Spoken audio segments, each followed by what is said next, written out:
ಶ್ರಮ ಬಾದ್ಶಾ ಪಾದದ ಕೆಳಗೆ ತುಳಿದು ಹಾಕುತ್ತಿರುವ ಸಮಯ. ನಿಜವಾದ ಯೋಧನ ಉದಯಕ್ಕಾಗಿ ಪ್ರಕೃತಿಯೇ ಕಾಯುತ್ತಿರುವ ಸಮಯ. ತಂದೆಯವರು ಯುದ್ಧದಿಂದ ಯಾವಾಗ ಮರಳಿ ಬರುತ್ತಾರೆ ಎಂದು ಎದುರು ನೋಡುತ್ತಿರಲಿಲ್ಲ. ಈ ಯುದ್ಧ ಏತಕ್ಕಾಗಿ? ನಿಮ್ಮನ್ನೇ ಪ್ರಜೆಗಳು ಏಕೆ ಹೊಡೆದಾಡಿಕೊಳ್ಳುತ್ತಾರೆ? ಪ್ರಜೆಗಳು ಹೊಡೆದಾಡಿಕೊಳ್ಳುವುದಕ್ಕಲ್ಲ, ಪಾಲಕರು ಪಾಲಿಸುವುದಕ್ಕಲ್ಲ, ಅಧಿಕಾರ ಚಲಾಯಿಸುವುದಕ್ಕೆ. ಈ ರಾಜ್ಯದ ಮೇಲೆ ಆ ರಾಜ್ಯ, ಆ ರಾಜ್ಯದ ಮೇಲೆ ಮತ್ತೊಂದು ರಾಜ್ಯ. ಹಾಗಾದರೆ ಇಷ್ಟು ರಾಜ್ಯಗಳು ಏಕಿರಬೇಕು? ಒಂದೇ ರಾಜ್ಯ ಅಂತಾರೆ ಯುದ್ಧವೇ ಇರುವುದಿಲ್ಲ.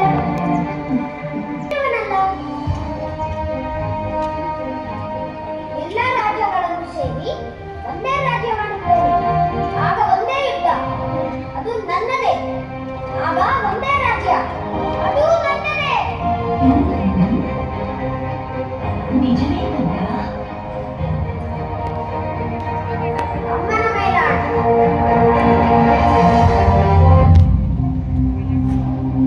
ನಾಯಕ ನಮ್ ನಾಯಕ ನಾಯಕ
ವೀರಾಧಿವೀರ ಶಹರಾಟ ವಂಶದುರವ ಶೇಷಕರ ಸಮರ ವ್ಯೂಹ ವಿಜೇತ ಗೌತಮಿ ಗರ್ಭ ಸಂಜಾತ ಭರತ ಖಂಡದ ಅಖಂಡ ಚಕ್ರವರ್ತಿ ಸಾಹೋ ಶಾತವಾಹನ.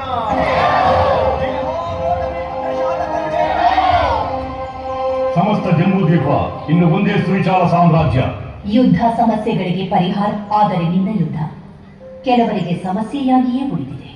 ಮಹಾರಾಜ, ನೀವು ಹೊತ್ತು ತಂದದ್ದು ಸುವಿಶಾಲ ಸಾಮ್ರಾಜ್ಯವೇ? ಮೃತದೇಹಗಳ ಅಂತಿಮ ಶಯ್ಯೆ, ಶಾಂತಿಗೆ ನೆಲೆಬೀಡೆಂದು ಸರ್ವ ಮತಗಳಿಗೂ ಸಮನಾದ ಸಂಸ್ಕಾರ ಈ ಮಣ್ಣಲ್ಲಿದೆ ಎಂದು ಇಲ್ಲಿ ನೆಲೆಸಿದ್ದೆವು. ಈ ಭೂಮಿ ಈಗ ಮಸಣದ ಮಣ್ಣಂತಾಗಿದೆ. ನಾವಿರಬಯಸಲು ಅಪ್ಪಣೆ ಕೊಡಿ. ಹೊರಡಿ. ನೀವು ಶಾಂತಿಯನ್ನು ಉಪದೇಶಿಸುತ್ತೀರಿ, ನಾನು ಅಶಾಂತಿಯನ್ನು ಉಪಸಂಹರಿಸುತ್ತಿದ್ದೇನೆ. ನೀವು ಬೆಳಕಿಗಾಗಿ ಹುಡುಕುತ್ತೀರಿ, ನಾನು ಕತ್ತಲನ್ನು ಸೀಳಿ ಸಾಧಿಸುತ್ತಿದ್ದೇನೆ. ಮಾರ್ಗಗಳು ಬೇರೆ ಬೇರೆ, ಆದರೆ ಗುರಿ ಒಂದೇ. ಇನ್ನು ಈ ಭೂಮಂಡಲವೆಲ್ಲ ಶಾಂತಿಯೇ, ಅಖಂಡ ಜಂಬೂ ದ್ವೀಪವಿಲ್ಲ ಅಮರಾವತಿಯೇ. ನೀವು ಶಾಂತಿಯಿಂದ ಎಲ್ಲಿಯಾದರೂ ಇರಬಹುದು. ಹೊರಡಿ. ಈ 33 ಕರವಾಲಗಳನ್ನು ಕರಗಿಸಿ ಒಂದು ಮಹಾ ಖಡ್ಗವನ್ನು ತಯಾರಿಸಿ, ಆ ಖಡ್ಗವನ್ನು ಧರಿಸಿ ಸಿಂಹಾಸನದ ಮೇಲೆ ಕುಳಿತಿರುವ ಈ ಸಿಂಹವನ್ನು ಕಂಡು ಇಡೀ ವಿಶ್ವವೇ ಅಸೂಯೆ ಪಡಬೇಕು. ಸಿಂಹದ್ವಾರವಾದ ಕೋಟೆಲಿಂಗದಿಂದ ಹಿಡಿದು ರಾಜ್ಯದೆಲ್ಲೆಲ್ಲೂ ರಾಜಸೂಯ ಯಾಗಕ್ಕೆ ಏರ್ಪಾಡುಗಳನ್ನು ಮಾಡಿ ಸಾಮಂತ ರಾಜರಿಗೆಲ್ಲ ಆಹ್ವಾನವನ್ನು ಕಳುಹಿಸಿ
ಈ ಮಹಾಯಜ್ಞದಲ್ಲಿ ಅಂತಿಮ ಘಟ್ಟ ಆಸನ್ನವಾಗಿದೆ. ಅದು ಅಗ್ರಪೂಜೆ. ನಿಮಗೆ ಮೀರಿದವರನ್ನು ಆರಿಸಿ ನೀವು ದಂಪತಿಗಳು ಅಗ್ರಪೂಜೆ ನಡೆಸಿ ಆ ಸಿಂಹಾಸನದ ಮೇಲೆ ಕೂರಿಸಬೇಕು. ಅಮ್ಮನಿಗೆ ಅಗ್ರಪೂಜೆ. ಅಗ್ರತಾಂಬೂಲವನ್ನು ಅಮ್ಮನಿಗೆ ಕೊಡುತ್ತೇನೆ. ಇದು ಅಧರ್ಮ, ಅಸಂಸ್ಕೃತಿ. ಹೆಂಗಸಿಗೆ ಅಗ್ರ ಪೂಜೆ. ಮಹಾರಾಜ, ನಿಮ್ಮ ಅಧಿಕಾರವನ್ನು ಆಕ್ಷೇಪಿಸುವುದಿಲ್ಲ, ಆದರೆ ಈ ಅವಮಾನವನ್ನು ನಾವು ಸಹಿಸುವುದಿಲ್ಲ. ಅಬಲೆಗೆ ಅಗ್ರಸ್ಥಾನದ ಅರ್ಹತೆ ಇಲ್ಲ, ಅದರಲ್ಲೂ ವಿಧವೇ ಕೂಡ. ಪವಿತ್ರವಾದ ಆರ್ಷಧರ್ಮಕ್ಕೆ ಪರಾಭವವಿದು. ತಾಯಿಯನ್ನು ಗೌರವಿಸುವುದು ತಪ್ಪದ ಪ್ರಭು, ಅದು ನಿಮ್ಮ ವ್ಯಕ್ತಿಗತ. ಆದರೆ ಇದು ವ್ಯವಸ್ಥಾಗತ. ನೀವು ಧರ್ಮವನ್ನು ಪಾಲಿಸಿ. ಧರ್ಮ? ಯಾವುದು ಧರ್ಮ? ನಿನಗೆ ಜನ್ಮವನ್ನು ಧರ್ಮವಾಗಿಸಿದ್ದು ಹೆಣ್ಣು. ಮಾತು ಬಾರದಿದ್ದ ನಿನಗೆ ಮೊದಲು ಮಾತು ಕಲಿಸಿದ್ದು ಹೆಣ್ಣು. ಆ ಹೆಣ್ಣಿನ ಹೊಟ್ಟೆಯಲ್ಲಿ ನನಗೆ ಬೆಳಕು ನೋಡಿದ ರಕ್ತದ ಮುದ್ದೆ ನೀನು. ನಿನ್ನ ಅರ್ಹತೆ ನಿನ್ನ ತಾಯಿಗಿಲ್ಲದೆ. ನಾನು ಅಗ್ರತಾಂಬೂಲ ಕೊಡುತ್ತಿರುವುದು ನಮ್ಮ ಅಮ್ಮನಿಗಷ್ಟೇ ಅಲ್ಲ, ಅಮ್ಮನಿಗೆ. ನಾಸ್ತಿ ವೇದ ಪರಂ ಶಾಸ್ತ್ರಂ, ನಾಸ್ತಿ ಮಾತೃ ಸಮೋ ಗುರುಹು, ನಾಸ್ತಿ ಮಾತೃ ಸಮಪೂಜ್ಯ, ನಾಸ್ತಿ ಮಾತೃ ಸಮ ಸಖಾಹ. ತಂದೆಯನ್ನು ಮೀರಿದ ಮಕ್ಕಳಿರುವರು, ತಾಯಿಯನ್ನು ಮೀರಿದ ಸುತ್ತಲಿರುವನ? ಇದ್ದರೆ ತಿಳಿಸಿ, ಅಗ್ರಪೂಜೆ ಕೊಡುತ್ತೇನೆ. ನೀನು ನಿನ್ನ ತಾಯಿಯನ್ನು ಮೀರಿದ ಮಗನ? ತಾಯಿಯನ್ನು ಮೀರಿದ ದೈವ, ತಾಯಿಯನ್ನು ಮೀರಿದ ಗೌರವ ಯಾವ ಮಗನಿಗೂ ಇಲ್ಲ. ಅದಕ್ಕೆ ಪ್ರತೀಕವಾಗಿ ಈ ಕ್ಷಣದಿಂದ ಗೌತಮಿ ಪುತ್ರ ಶಾತಕರ್ಣಿಯಾಗಿ ಈ ದೇಶವನ್ನು ಪಾಲಿಸುತ್ತೇನೆ.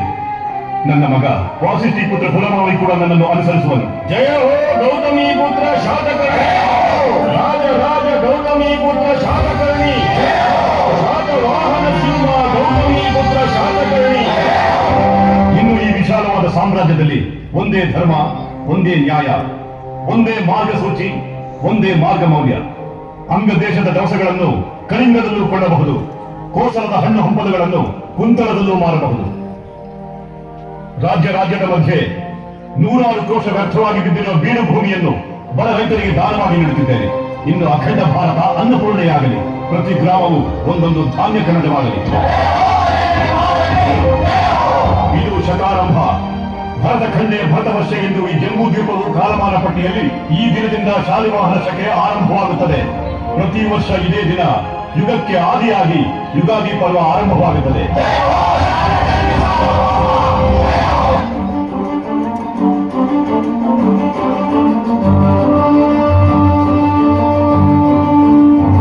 ಈ ರಾಜಸೂಯ ಯಾಗದಿಂದ ತನಗೆ ಸಾಟಿಲ್ಲ ಎಂದು ಸಾರಿಕೊಳ್ಳುತ್ತಿದ್ದಾನೆ ಆ ಶಾತಕರ್ಣಿ. ಅವಮಾನವನ್ನು ನುಂಗಿಕೊಂಡೇ ಅಮರಾವತಿಗೆ ಹೋಗಿದ್ದಾರೆ ನಮ್ಮ ಮಹಾರಾಜ. ರಾಜಸೂಯ ಯಾಗ ಅಂದರೆ ಎಲ್ಲ ರಾಜರು ಅಲ್ಲೇ ಇರುತ್ತಾರೆ. ನಾನು ಸಿಂಧು ಪ್ರಾಂತ್ಯದಿಂದ ಆಕ್ರಮಿಸಿಕೊಂಡು ಬರುತ್ತೇನೆ. ತೋಳಗಳ ಹಾಲು ಕುಡಿದು ಬೆಳೆದ 9 ಮಂದಿ ಯೋಧರು ನಿಮ್ಮೊಂದಿಗೆ ಬರುತ್ತಾರೆ. ಅರ್ಥವಾಯಿತು ಪ್ರಭು. ಕೋಟೆಯ ಕಣ್ತಪ್ಪಿಸಿ ಅವರು ಪ್ರವೇಶ ಮಾಡುವುದಕ್ಕೆ ನಮ್ಮ ರಾಜರು ಸಹಾಯ ಮಾಡುತ್ತಾರೆ. ಸಂಭ್ರಮದಲ್ಲಿ ಮುಳುಗಿ ಮೈಮರೆತಿರುವ ಶಾತಕರ್ಣಿಯ ಕಥೆಯನ್ನು ನಮ್ಮ ಯೋಧರು ಮುಗಿಸಿಬಿಡುತ್ತಾರೆ. ನೀವು ಸಿಂಧುವಿನಿಂದ ದಂಡೆತ್ತಿ ಅಮರಾವತಿಯನ್ನು ಸೇರಿಕೊಳ್ಳಬಹುದು. ಅಲೆಕ್ಸಾಂಡರ್ ಕೂಡ ಸಾಧಿಸದ ಅಖಂಡ ಭರತ ಖಂಡವೇ ನನ್ನ ಸ್ವಂತವಾಗುತ್ತದೆ. ಅಲೆಕ್ಸಾಂಡರ್ ಅನ್ನು ಮೀರಿಸಿದ ವೀರ ಡೆಮಿಟ್ರಿಯಸ್ ಎಂದು ಚರಿತ್ರೆ ಮಾತನಾಡುತ್ತದೆ.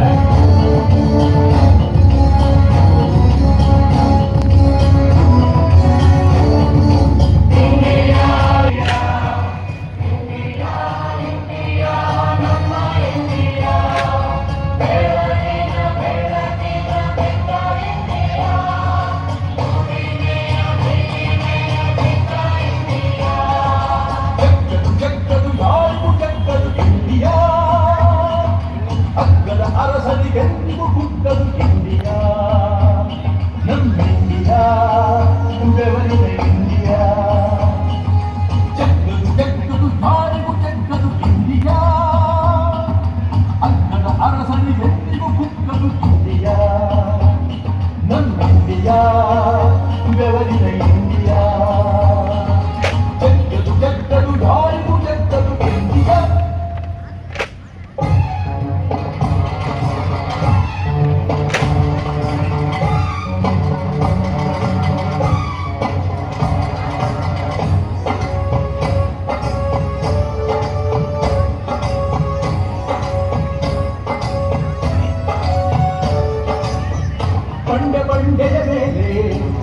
ಕೊಂಡು ಅರಳಿದ ನೀನೆ ಕುಂದು ಹೊಡೆಯೋ ಗಂಡು ತೊಡಗಿ ನಿಂತ ಬೆಳ್ಳು ಬಿಡುಗಡೆಯ ಬೆಳಕಂಚಲ್ಲೋ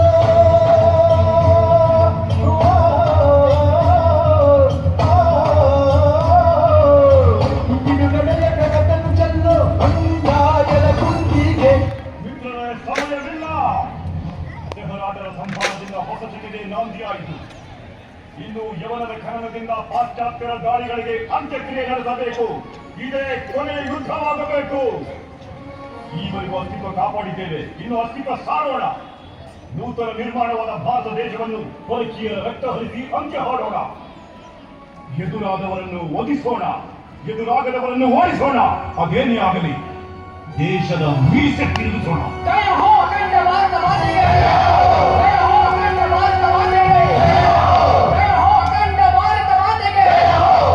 ಅಪಾಯ ತಿಳಿದು ಕಳುಹಿಸುತ್ತಿದ್ದೇನೆ.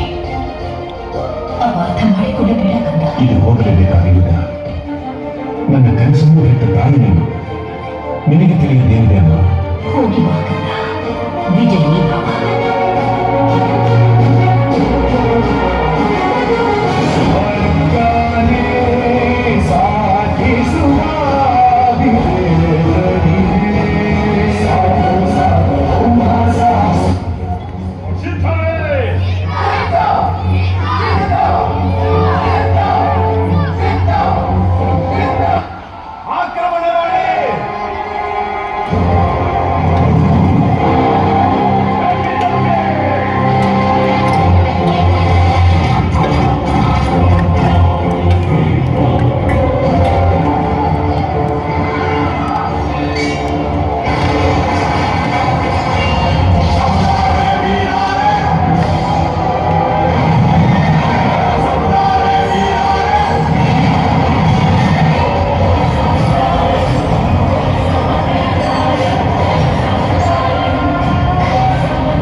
ಪ್ರಪಂಚಕ್ಕೆ ನನ್ನ ಸಂದೇಶವನ್ನು ಸಾರಿ ಹೇಳು.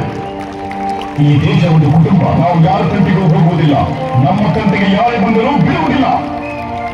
ಸಹದ್ದಿನ ಬಳಿಯೇ ನಿಮಗೊಂದು ಸ್ಮಶಾನ ನಿರ್ಮಿಸುತ್ತೇವೆ. ನಿಮ್ಮ ರುಂಡಗಳ ಮೇಲೆ ಪತಾಕೆಯನ್ನು ಹಾರಿಸುತ್ತೇವೆ. ಇನ್ನು ಯುದ್ಧಗಳು ನಾಸ್ತಿ. ಈ ನಾಡಿನ ಮೇಲೆ ಪರದೇಶಿ ನಾಯಿಗಳಿಗೆ ಶಾಸ್ತಿ.